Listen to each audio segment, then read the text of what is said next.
Yan. Bilang birthday mo ngayon, magbubulgar ako ng 3 bagay.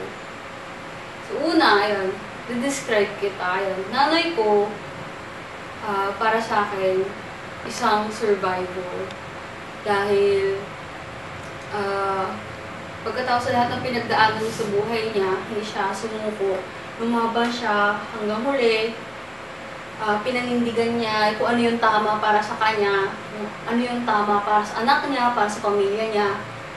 Hindi siya sumuko. Talagang nag-survive talaga siya. And at the same time, nanay ko,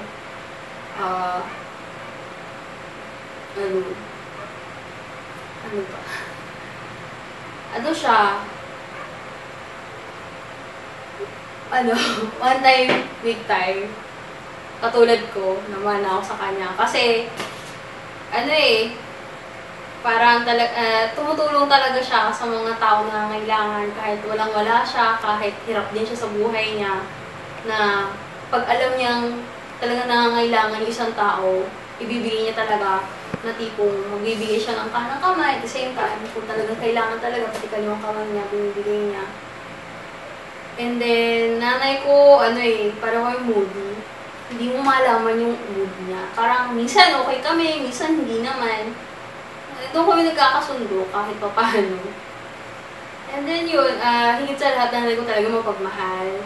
Ayan, sa edad niya yan, sa kalagayan niya yan, hinahanap niya pa rin yung one true love ng buhay niya. Sa haba ng buhok niya yan, diba? Sa edad niya yan, na sana'y nahanap niya na talaga yung one true love. Ayan, so pak na pak yung para sa akin. Survivor na, big winner pa. So, ayun.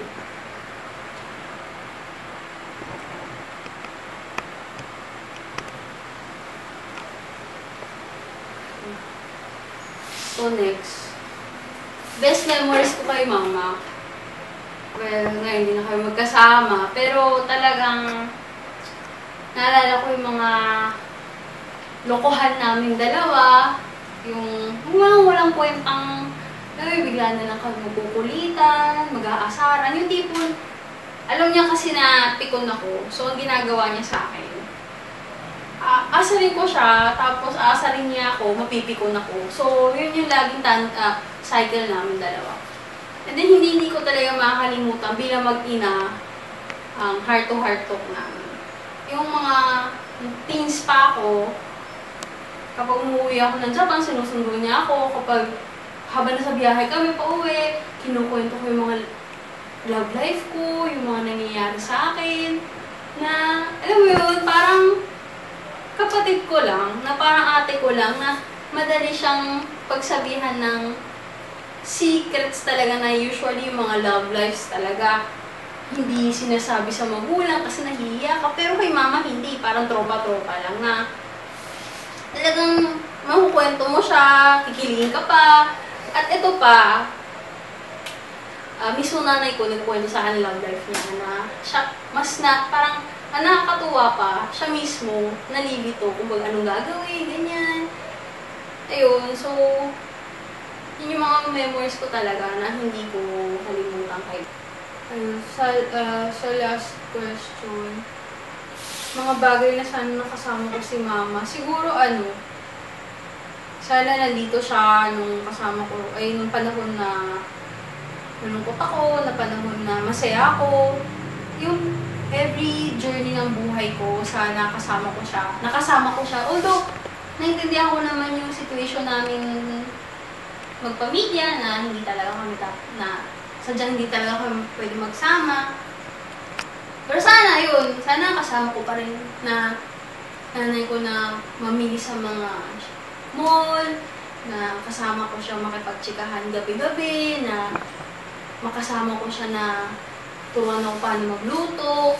Yung tipikal na mag-ina na magkakasama na hindi ko nagagawa. Na, alam mo yun, na hindi lang sa Skype kami nagkakapag-usap, hindi lang sa text, hindi lang sa phone. Yun, sana, itong journey ng buhay ko na to, yung teenage life ko, sana nakasama ko si mama. na sana ayun nasuspend namin yung time namin together. Na yun. Tapo na. Last na. Sige. Birthday mo naman, babatiin na kita. Ayan. So, Mama, happy birthday. Happy 44th birthday. More birthdays to come. Ang corny, pero sige. Happy birthday talaga sa aking nanay, mama, ate, syempre best friend ko kahit malayo tayo. Thank you kasi you never give up on English.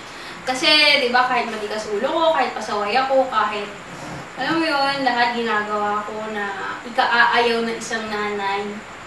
Nandiyan ka pa rin sa tabi ko, nandiyan ka pa rin, kahit good ka sa akin.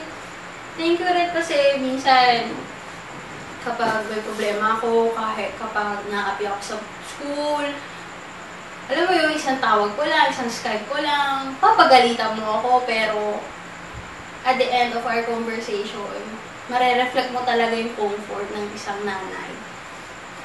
Ayun, so thank you talaga doon. Alam mo yun, talagang mahal mo talaga ako. Okay, so kaya hindi mo naman sinasabi. お母さん、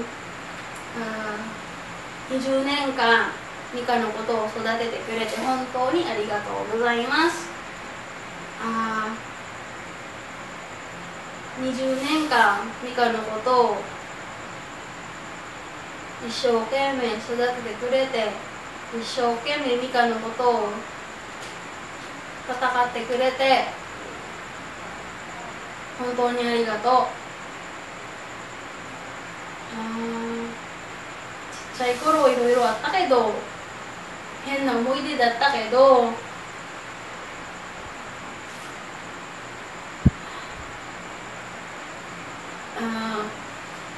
ミカのそばにいてくれて、ミカのことを救えてくれて、ありがたいと思うよ。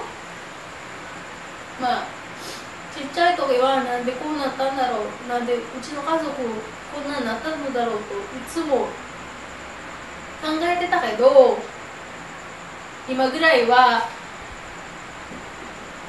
ミカの心の中でこうなってよかったって思ってるよ。まあうちの家族ちっちゃいけどミカとカズとママがいる限り楽しい家族作りたいと思います。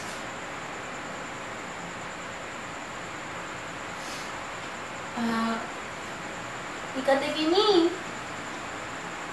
ママのことが世界で一のスーパーママだと思います。一人で戦って一人でミカとカズのことを育てくれて、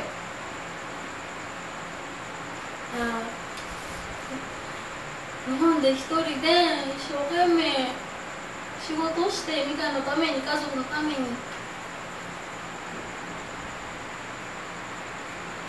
それだけにほんまにありがたい。まあ前はなんでうちら一緒にいないかなって思った、寂しかったけど、ママが本当に一生懸命する姿を見えたから、ミカもフィリピンで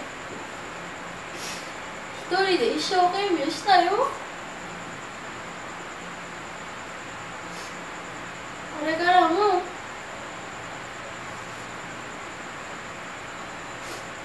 何があるかわからないけど、ママ怒られるか知らないけど、これからもいい思い出作りたいと思うよ。20年間本当に心の中でありがとうございます。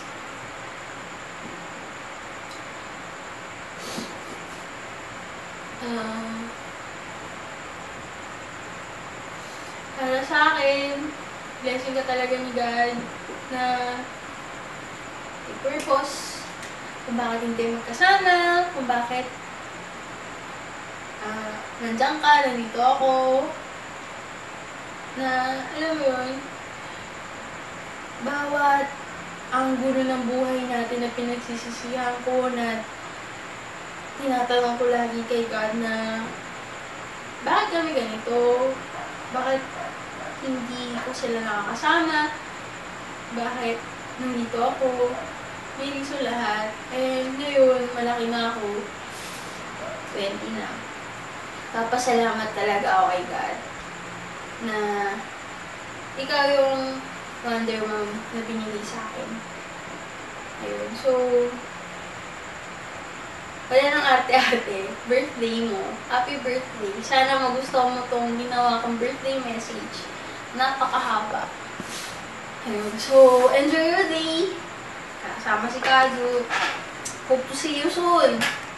At sana, ma-enjoy mo talaga yung araw na to. Happy birthday. I love you. Kay ni Kazu. So, bye-bye.